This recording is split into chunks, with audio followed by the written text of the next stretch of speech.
August 30 റിലീസാവുന്ന കട്ടപ്പാടത്തെ മാന്ത്രികൻ എന്ന സിനിമയുടെ ഡയറക്ടറാണ് നമ്മളെ കൂടെ ഉള്ളത്. Welcome to Mapstic media. Thank U.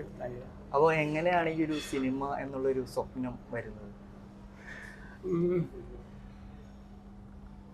കഴിഞ്ഞ 15 വർഷമായിട്ട് സിനിമ സ്വപ്നം കണ്ട് ചെറുപ്പം തൊട്ടേ സ്വപ്നം കണ്ടുകൊണ്ടിരിക്കുകയാണ്. പക്ഷെ 15 വർഷമായിട്ട് അതിൻ്റെ പ്രയത്നത്തിലാണ്.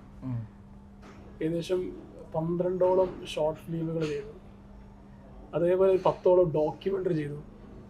അങ്ങനെ കഷ്ടപ്പെട്ട് കഴിവ് തെളിയിച്ച് അങ്ങനെ സിനിമയിലേക്ക് എത്തി. ഇങ്ങനെ കട്ടപ്പാടത്തെ മാന്ത്രികൻ എന്നാണ് സിനിമയുടെ പേര്.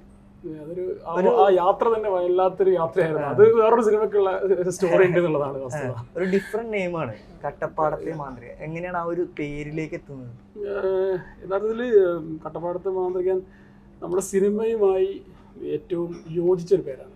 ഒരു മാന്ത്രികൻ്റെ, ഒരു നാട്ടിൻപുറത്തെ മാന്ത്രികൻ്റെ നല്ലൊരു കഥ പറയുന്ന, കണ്ടു കഴിഞ്ഞാൽ മനസ്സ് നിറയും. അതേപോലെ സന്തോഷിച്ച് ത്രില്ലടിച്ച് കുറച്ചൊക്കെ കണ്ണ് നിറഞ്ഞ് കൈയടിച്ച് തിയേറ്ററിൽ നിന്ന് ഇറങ്ങി വരാൻ പറ്റുന്ന നല്ലൊരു സിനിമയായിരിക്കും കട്ടപ്പാടം. ആരാണ് നമ്മുടെ സിനിമയിലെ മാന്ത്രികൻ? അത് യഥാർത്ഥത്തിൽ പ്രേക്ഷകരാണ് തീരുമാനിക്കേണ്ടത് ആരാണ് മാന്ത്രികൻ എന്നുള്ളത്. ഇതിൽ പ്രധാന വേഷത്തിലെത്തുന്നത് പ്രിയപ്പെട്ട വിനോദ് ഗോവല്, അതേപോലെ നമുക്ക് സുപരിചിതനായ സുമിത് എംപി.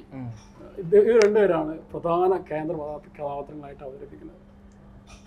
നീമ മാത്യു ആണ് നായിക.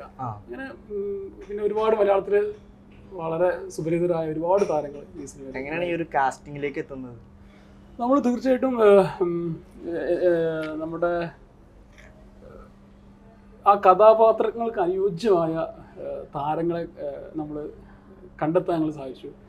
ഈ സിനിമയുടെ ഒരു പ്രത്യേകത, ഏകദേശം ഒരു 150ഓളം വരുന്ന യുവ പുതിയ പ്രതിഭകളെ ഈ സിനിമയിലൂടെ നമുക്ക് മലയാള ഇൻഡസ്ട്രിക്ക് സംഭാവന ചെയ്യാൻ വേണ്ടി എനിക്ക് സാധിച്ചിട്ടുണ്ട്. സംവിധാന സംരംഭത്തിൽ ഒരുപാട് പുതുമുഖങ്ങൾ. തീർച്ചയായിട്ടും അങ്ങനെ അത് മാത്രമല്ല, അതിൽ അങ്ങനെ എനിക്ക് ഫുൾ സപ്പോർട്ട് അല്ലമാന പ്രൊഡക്ഷനും ഇതിന്റെ പ്രൊഡ്യൂസർ നജീബ് സാറും അങ്ങനെ ഒരു അവസരം തന്നു. നമ്മുടെ സിനിമയിലൂടെ ഒരുപാട് ആൾക്കാർക്ക് അവസരം ഉണ്ടാവണം. അങ്ങനെ ഒരു അത്തരത്തിൽ നമ്മുടെ സിനിമ എല്ലാം കൊണ്ടും എല്ലാവർക്കും ഒരു സ്പെഷ്യലാണ് നമ്മുടെ കട്ടപ്പാടത്തെ മാന്ത്രികൻ. അത്തരത്തിൽ പ്രേക്ഷകരും ആ അർത്ഥത്തിൽ ഇരു കൈ നീക്കി സ്വീകരിക്കുന്നതാണ് ഞങ്ങൾ വിചാരിക്കുന്നത്. ഒരുപാട് പുതുമുഖങ്ങളായിട്ടൊരു സിനിമ വരുമ്പോൾ ഭയങ്കര റിസ്ക് അല്ലേ ശരിക്കും? കൊമേഴ്ഷ്യലി നമ്മുടെ നോക്കുമ്പോൾ റിസ്ക് അല്ലേ ശരിക്കും? ശരിയാണ്. പക്ഷേ നമ്മുടെ സിനിമ കണ്ടു കഴിഞ്ഞ് ഇറങ്ങുമ്പോൾ നിങ്ങൾ വിചാരിക്കും, നിങ്ങൾ പറയും ഇതിലെ കാസ്റ്റിംഗ് ഒക്കെ പക്ക ആപ്റ്റായിരുന്നു അവർ, ഇതിൽ വേറൊരാളെ പകരം വെക്കാൻ പറ്റില്ല. അത്തരത്തിൽ അവർ എല്ലാവരും തന്നെ വളരെ ഗംഭീരമായിട്ട് അത്രയും വളരെ ഉഷാറായിട്ടുണ്ട്. നല്ലൊരു കഥയാണ്. അത്രയും നമുക്ക് സ്ക്രിപ്റ്റ് എഡിറ്റിങ്. ഞാൻ പ്രൊഫഷണലി ഞാനൊരു എഡിറ്റർ ആയിരുന്നു. അതിനുശേഷമാണ് സ്ക്രിപ്റ്റിലേക്കും ഡയറക്ഷനിലേക്കും. അപ്പം എഡിറ്റിംഗ് ഫീൽഡിലായിരുന്നു പ്രൊഫഷണലി ഉണ്ടായിരുന്നത്. സ്വന്തമായിട്ടാണോ? നമ്മൾ നേരത്തെ ഒരുപാട് മറ്റുള്ള പ്രോജക്റ്റുകളൊക്കെ ആയിട്ട് എഡിറ്റ് ചെയ്തുകൊണ്ടിരിക്കുകയായിരുന്നു. അപ്പൊ അങ്ങനെ 15 വർഷമായിട്ട് ഇതിന്റെ പുറകെ തന്നെയാണുള്ളത്. 15 കൊല്ലത്തെ ഒരു സ്വപ്നമാണ്.